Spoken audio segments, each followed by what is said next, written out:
Welcome back to the Timeless Tales Library, where the world outside fades and a new story begins. I'm Oliver, your host, and tonight I'll be sharing a soothing tale to ease your mind and guide you gently towards sleep.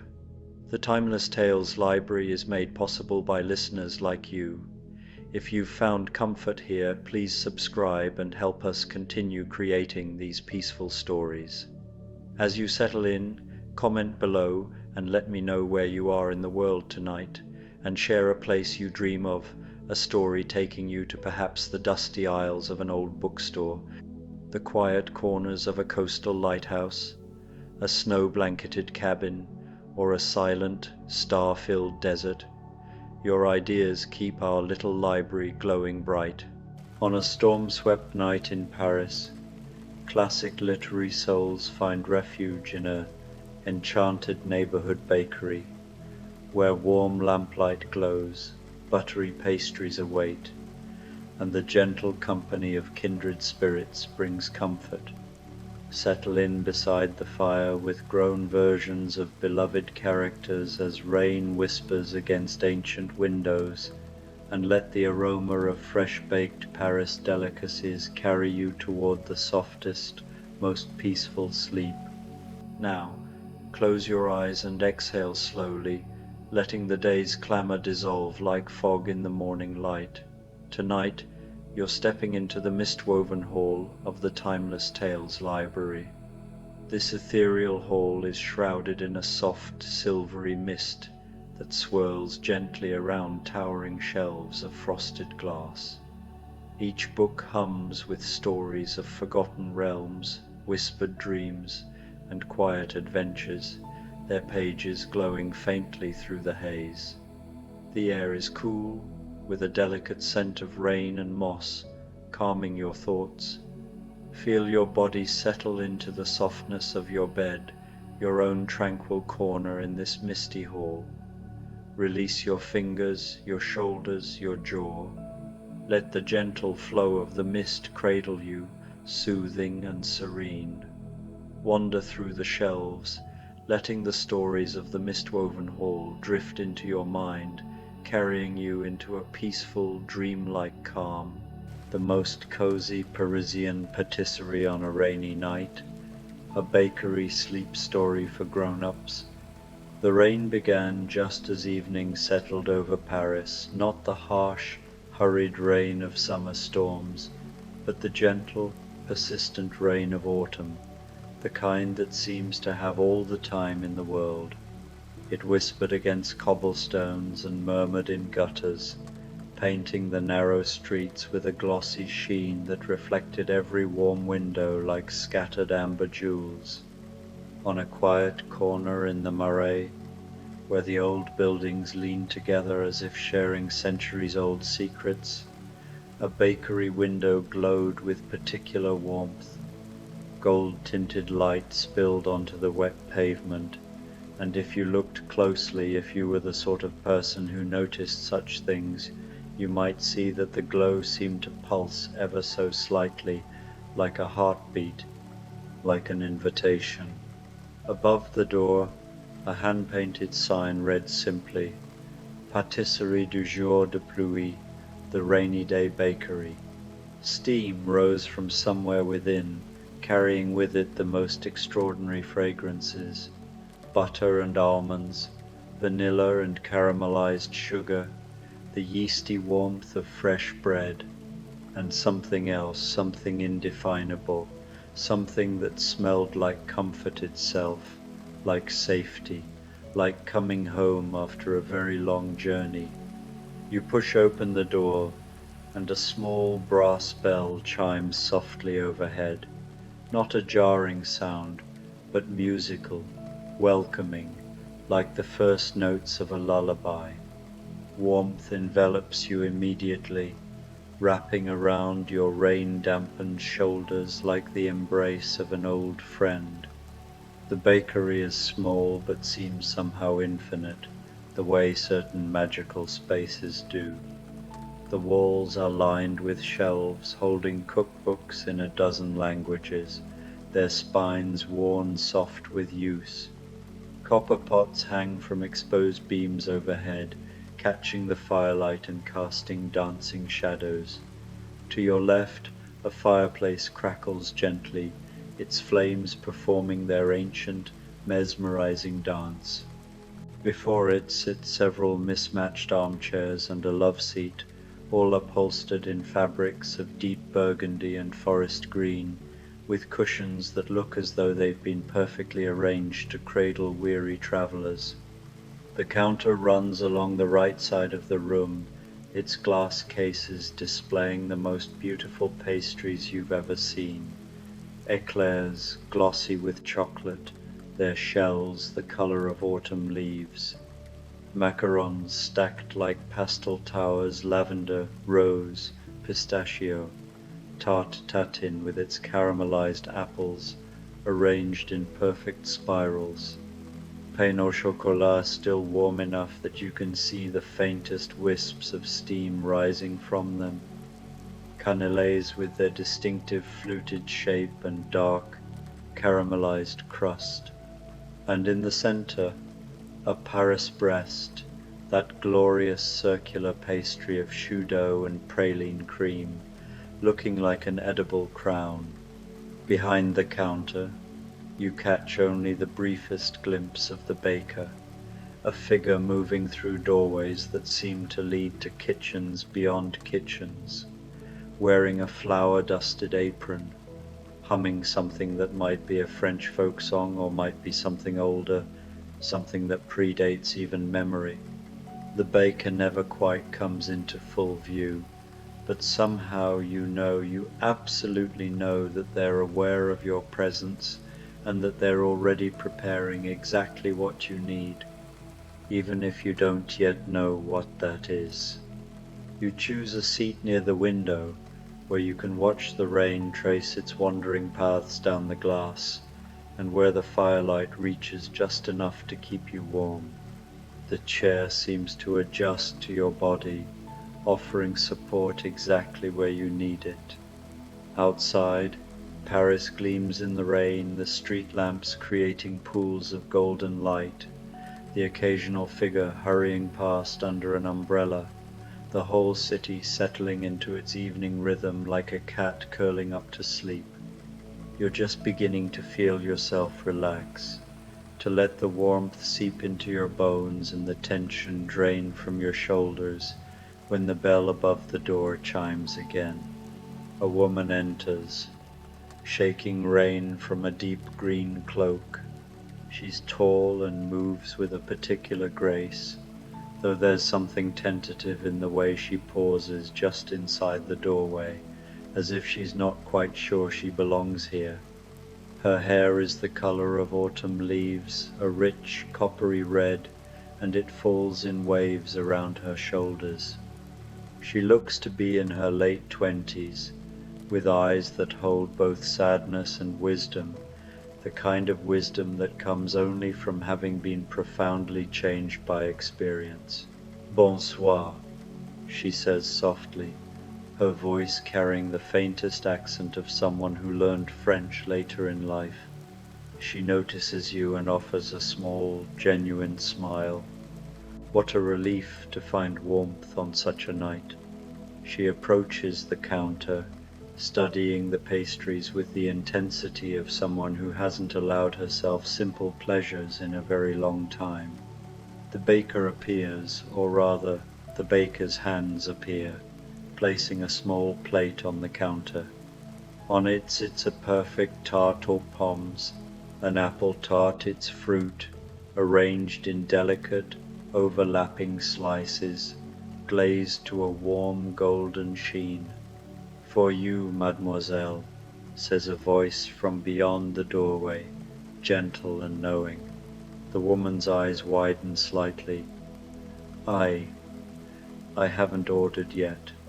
It is what you need, the voice assures her, and somehow this doesn't seem strange at all. The woman, her name is Dorothy. You suddenly know, Dorothy Gale, though she's far from the Kansas farm girl of her youth, takes the plate with hands that tremble just slightly. She spent the last several years working with an international aid organization, traveling to places where she can help others find their way home, and the irony isn't lost on her. After her famous journey through Oz, after clicking her heels together and discovering the power had been hers all along, she'd thought she understood everything about home and belonging. But adulthood has taught her that some lessons must be learned again and again, in deeper and more complex ways. She settles into a chair across from you, the tart steaming gently on its plate. "I'm Dorothy," she says simply, as if you might not have guessed. "I was caught in the rain, and somehow I found myself here, as if the streets themselves guided my steps." "The bakery has a way of being found," you say, surprising yourself with this knowledge that seems to come from nowhere and everywhere. Dorothy takes a bite of the tart, and her entire face softens. "Oh," she breathes, "it tastes like Kansas, like my Aunt Em's kitchen, but also like Paris, like adventure and possibility and," she pauses, searching for the word, "like peace." The rain continues its gentle percussion against the windows. The fire crackles. You and Dorothy sit in comfortable silence, the kind that can exist between people who understand that some moments are too full for words. The bell chimes again. This time, the figure who enters is unmistakable tall, with hair gone grey but still thick, wearing a well-tailored coat that's seen better days but retains a certain dignity. He's perhaps in his mid-40s, with a lean, intelligent face and eyes that miss nothing. He carries himself with the upright posture of someone who spent years in military service, though there's a weariness to him now, a haunted quality that softens the martial bearing. "Dr. Watson," Dorothy says with recognition and evident pleasure. "John Watson, isn't it?" The man Dr. John Watson, who once chronicled the adventures of the world's greatest detective from a flat on Baker Street, looks both surprised and pleased to be recognized. "Guilty as charged," he says with a slight smile. "And you're Dorothy Gale. I read your memoir about international development work. Remarkable." He shakes the rain from his coat and hangs it on a brass hook near the door with the practiced efficiency of a man who wastes no movements. Since Sherlock Holmes's retirement to keep bees in Sussex, Watson has continued his medical practice, but the absence of those electric adventures, that brilliant companionship, has left a hollow place he's never quite managed to fill. He'd been wandering tonight, unable to settle, when the rain had driven him to seek shelter, and somehow his feet, trained by years of following homes through London's labyrinth, had brought him here, to this impossible Parisian bakery that shouldn't exist but undeniably does. The baker's hands place 2 items on the counter, a pot of Earl Grey tea, steaming fragrantly, and a perfect millefeuille, that marvel of Parisian pastry making, with its thin, crisp layers of puff pastry, alternating with smooth cream, topped with distinctive white icing and chocolate stripes. Watson stares at the offering. "How did you?" "Earl Grey is precisely." He trails off, accepting that some things need not be explained. He joins you and Dorothy by the fire, settling into a chair with a soft sigh of relief. The millefeuille's layers shatter delicately at the touch of his fork, and he eats with the neat precision of a surgeon, savoring each bite. "I haven't allowed myself pastry in months," he confesses. Been terribly busy with the practice, you see. But tonight, walking in the rain, I found myself thinking well, about the old days, the adventures, the impossible made possible. He looks around the bakery with something like wonder, rather like this place, I suppose. Do you miss it? Dorothy asks gently. The detective work? Watson considers this, sipping his tea. I miss the companionship more than the danger. I miss feeling certain that I was exactly where I needed to be, doing exactly what I was meant to do. Though I suppose, he adds thoughtfully, that certainty was always an illusion. We're all just stumbling forward, aren't we, trying to find meaning in the chaos. You find yourself nodding, understanding precisely what he means. The conversation drifts like the rain, gentle, meandering, touching on memories and dreams, and the peculiar challenges of living an ordinary life after extraordinary experiences. The fire burns steadily, never seeming to need more wood, and the bakery wraps around the three of you like a warm blanket. The bell chimes once more. The woman who enters this time moves like water, with a fluid grace that seems almost otherworldly. She's in her early 30s, with dark hair that falls in a sleek curtain to her shoulders, and eyes that hold depths of sadness and strength in equal measure. She wears modern clothes, dark jeans, a simple sweater, but there's something in her bearing that speaks of royal courts and ancient magic, of palaces beneath the waves. Please, come in, Dorothy calls warmly, recognizing in this newcomer the same quality of mythic displacement they all seem to share. The woman offers a smile that transforms her solemn face. Thank you, I'm Undine. She pauses, then adds with a slight, self-deprecating laugh, or I was. Now I'm just, well, I suppose I'm still working that out. Watson rises with old-fashioned courtesy, offering her the chair closest to the fire.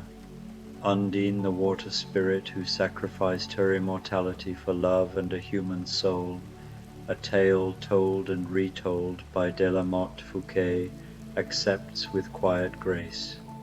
She spent the years since her transformation working as a marine biologist, studying the oceans she can no longer live within, protecting the waters that were once her home. She'd been attending a conference here in Paris, had stepped out into the rain, and found herself overcome with a longing so intense it had almost brought her to her knees, a longing for the simplicity of her elemental existence, for the uncomplicated belonging she'd given up. The baker appears briefly in the doorway, just a shadow really, and places on the counter a bowl of the most beautiful thing, a café gourmand, that delightful Parisian tradition of serving coffee with an array of tiny desserts. But these are all themed around water and the sea, a small financier flavored with seaweed and yuzu, a delicate chocolate ganache shaped like a shell, a tiny tarte au citron that captures the essence of sea spray, and a miniature aile flottante, floating island, that impossibly delicate dessert of meringue floating on crème anglaise. Undine accepts it with trembling hands, and when she tastes the first bite, tears slip down her cheeks. It remembers, she whispers, the sea, my home. But also, she takes another bite, also my humanity, my choice, the love that was worth everything. Dorothy reaches across and gently squeezes Undine's hand, this woman who gave up an entire world for love, offering comfort born of understanding, profound sacrifice and transformation. The four of you sit together as the rain continues its lullaby against the windows. The conversation flows and ebbs like tide, each person sharing fragments of their stories, not in any organized way, but as memories surface, as the warmth and safety of the bakery coaxes truth from guarded hearts.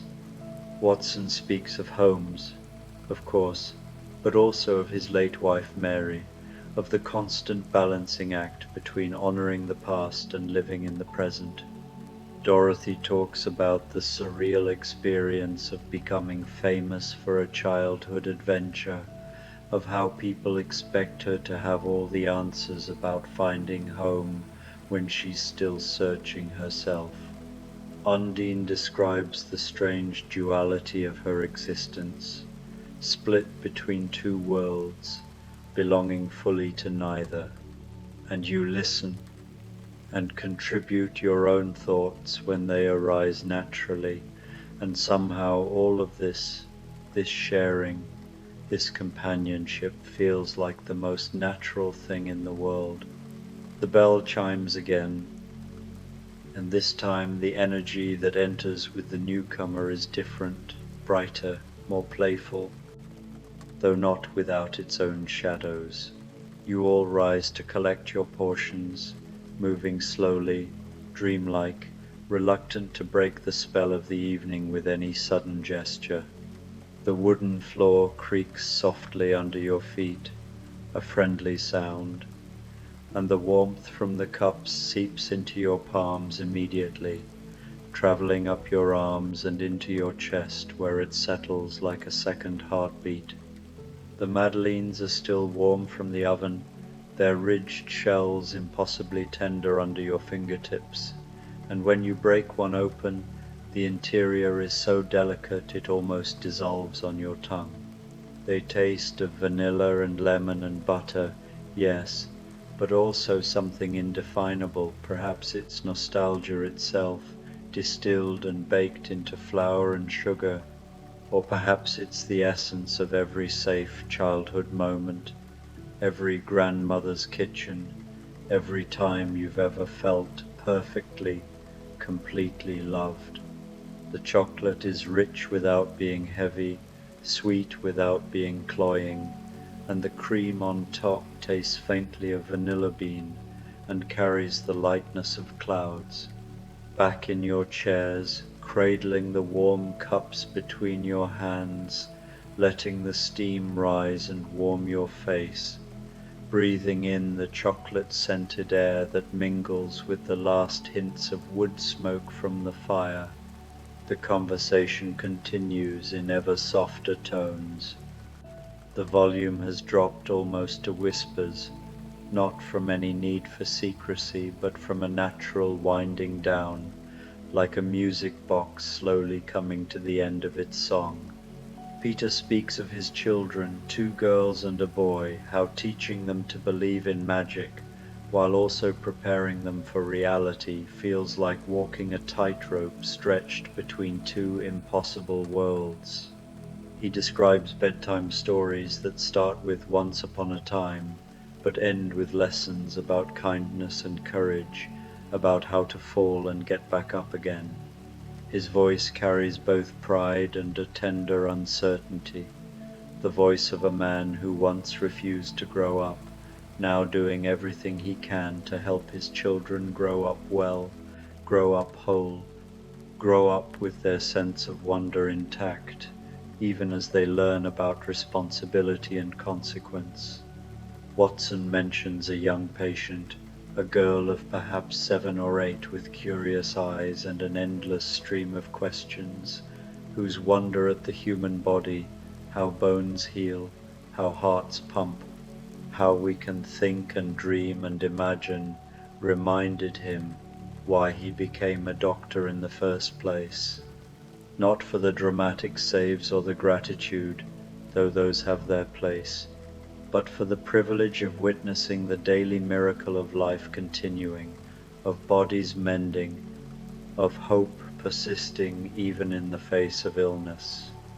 He speaks slowly, choosing his words with care, and you can hear in his voice the echoes of all those Baker Street conversations, the way he learned from Holmes to observe, to deduce, to see the extraordinary hidden within the ordinary. His tea has gone lukewarm, but he still holds it, still sips occasionally, as if the ritual itself is what matters rather than the temperature of the drink. Undine describes a pod of dolphins she'd observed last month while on a research vessel off the coast of Brittany, the way they'd seemed to dance just for her, leaping and spinning in the ship's wake with what could only be described as joy, as if the ocean was saying she still belonged to it, even from the surface, even in this human form she'd chosen, even with lungs instead of gills, with legs instead of a tail. Her voice takes on a musical quality when she speaks of the sea, and her eyes seem to reflect depths no human eyes should hold. She touches her throat absently, as if remembering what it was to breathe water, and then smiles, sad but genuine, because she remembers too what it is to love, to choose, to be willing to sacrifice everything for a single precious thing. The sacrifice was worth it, she doesn't need to say. You can hear it in every word. Dorothy tells you all about a refugee family she'd helped relocate just last month, a mother and father and 3 children who'd fled war and found themselves in a new country where nothing was familiar, where even the food tasted different, where they had to learn a new language and new customs and find new ways to be themselves. She'd helped them find an apartment, had connected them with resources, had held the mother's hand during the hardest moments. And then they'd invited her to dinner to celebrate their new apartment, nothing fancy, just simple food cooked with love in a small kitchen that was finally theirs, and she'd realized, sitting at their table, sharing their food, hearing their laughter and their stories and their hopes, that this was home too. Not Kansas with its endless wheat fields and big sky, not Oz with its emerald spires and flying monkeys and yellow brick roads, but this, moments of connection, of being exactly where she was needed, of making a difference in ways both large and small. Her eyes shine with unshed tears, but they're good tears, grateful tears, the tears of someone who's found meaning in unexpected places. The fire burns low now, its flames reduced to a gentle glow that pulses like a living thing, like the slow breathing of someone deep in peaceful sleep, and the rain has stopped entirely. Outside the window, Paris glistens under clearing skies, every surface reflecting light, the cobblestones, the windows of the buildings across the street, the iron railings and lampposts, all of it gleaming as if the city has been polished to a shine. A few stars have emerged, impossibly bright despite the city lights, pinpricks of silver against the deepening blue-black sky, and the moon nearly full, just a day or two away from completeness, casts silver across the wet cobblestones, turning the street into a river of liquid light. The whole world seems to have been washed clean, made new, given a fresh start. The baker appears one final time, fully visible now in a way they haven't been all evening, an elderly person of indeterminate gender, with kind eyes that crinkle at the corners, laugh lines etched deep around their mouth, and flour-dusted hands that move with the grace of someone who spent decades perfecting their craft. They wear a simple apron over clothes that might be from any era, and their hair is silver white, pulled back in a practical style. They carry a large basket lined with checkered cloth in shades of red and white, the fabric worn soft with use and love, and inside are packages wrapped in brown paper and tied with string, old-fashioned, simple, perfect.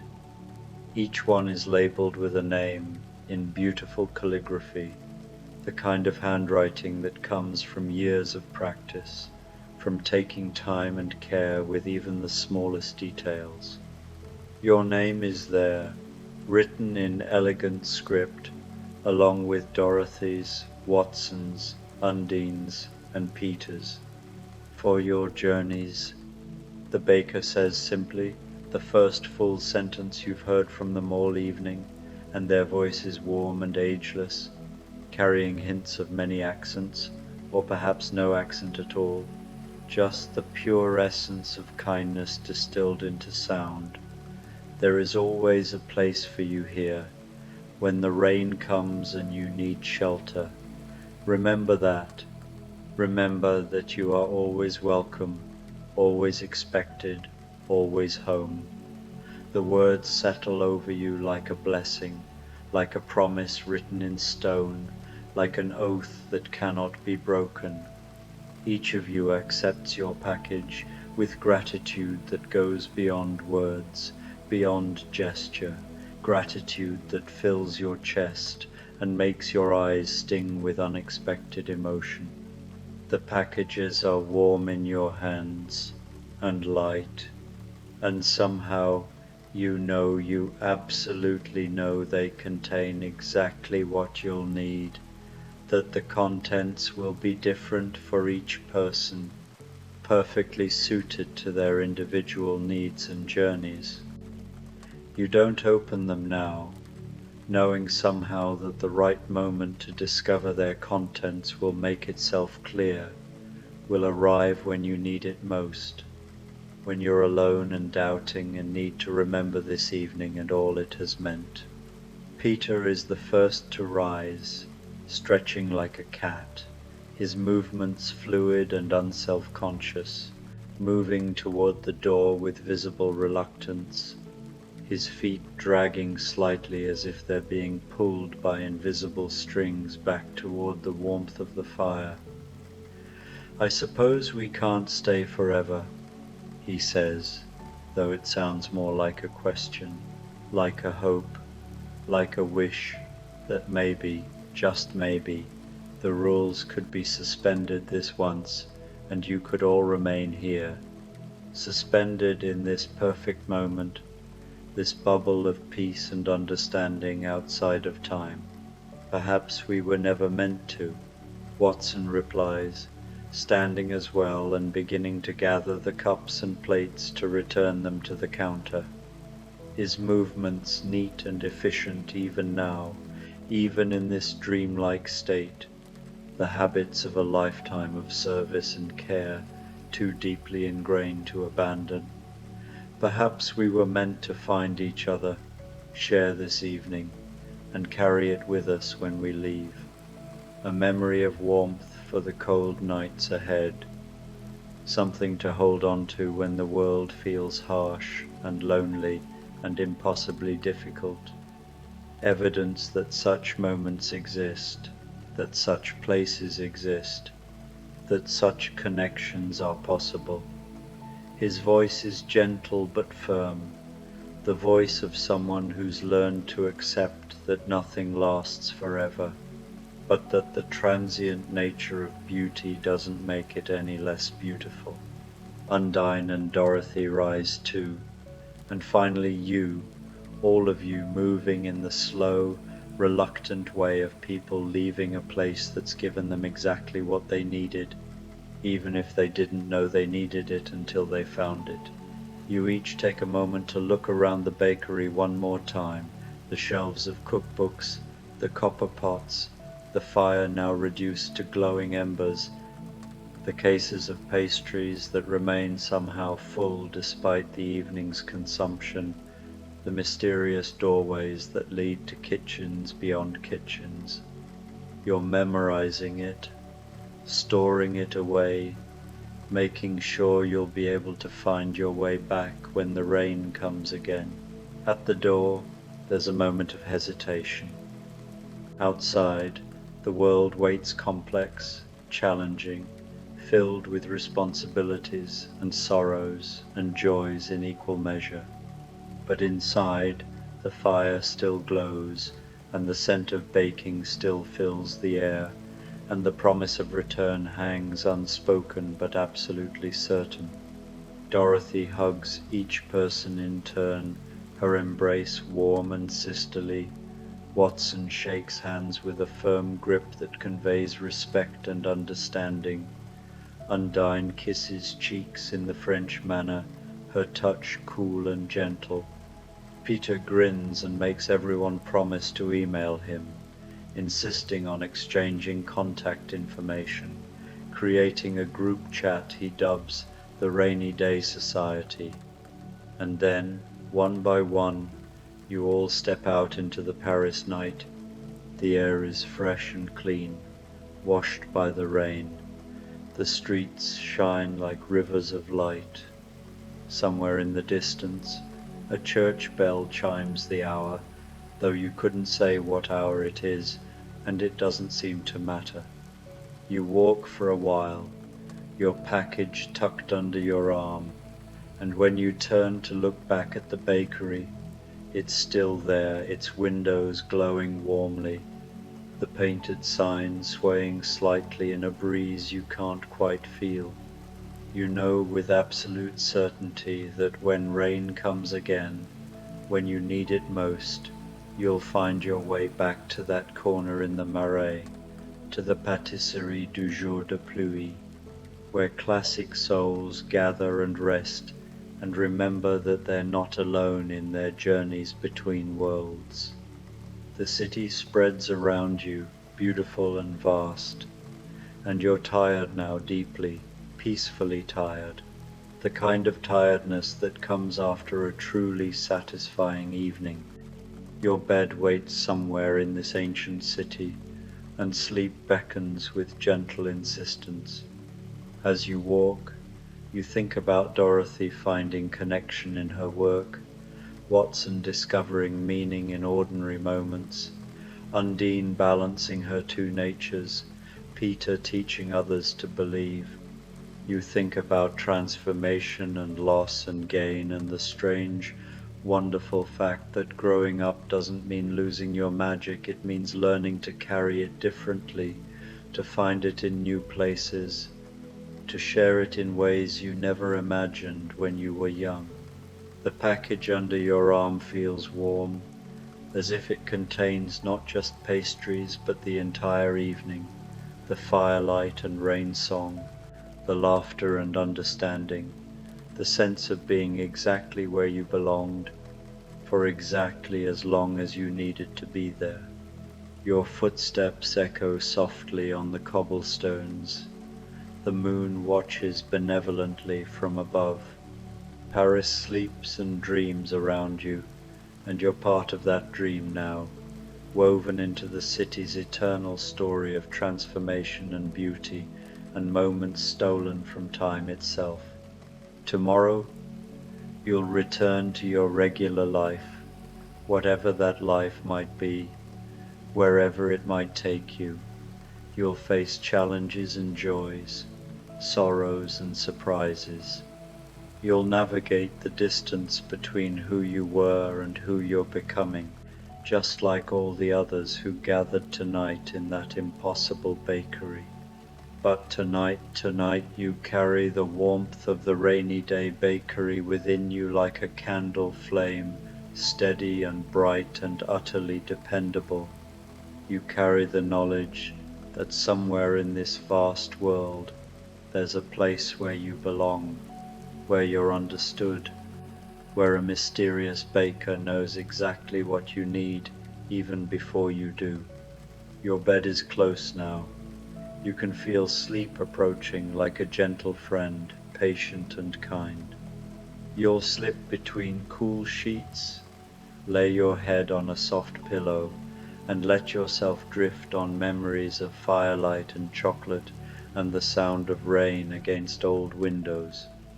And as you fall asleep, you'll absolutely know that this isn't an ending but a pause, a rest between chapters. The rainy day bakery will always be there, on its corner in the Murrays, its windows glowing warmly, waiting for the next storm, the next traveller, the next soul in need of shelter and sweetness and understanding. The stars wheel overhead in their ancient patterns. The city breathes its sleeping breath, and you, warm and safe and deeply, peacefully content, let yourself finally, completely, blissfully rest. Bonne nuit, sleep well, dream of Paris.